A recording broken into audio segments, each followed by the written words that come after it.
যদি আমি কাটি মাংস থব লাগে আমি গাহৰি মাংস থম, আমি গৰুৰ মাংস কিয় থম? যদি হিন্দুৱে মাংস থবই লাগে আমি কাটি পেলাই গাহৰি মাংস থৈ আহিম, আমি গৰুৰ মাংস কিয় থম? আপোনালোকে কওকচোন।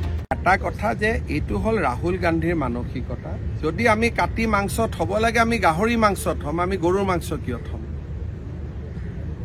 যদি হিন্দুৱে মাংস থবই লাগে আমি কাটি পেলাই গাহৰি মাংস থৈ আহিম, আমি গৰুৰ মাংস কিয় থম? আপোনালোকে কওকচোন। গতিকে এইবিলাক হৈছে ৰাহুল গান্ধীৰ এটা পয়জনাছ ব্ৰেইনৰ পৰা ওলোৱা এইবিলাক কথা। গতিকে ৰাহুল গান্ধীয়ে ভাবে যে হিন্দুৱে মাথাটো মছজিদত থব, বডিটো ক'ত থব?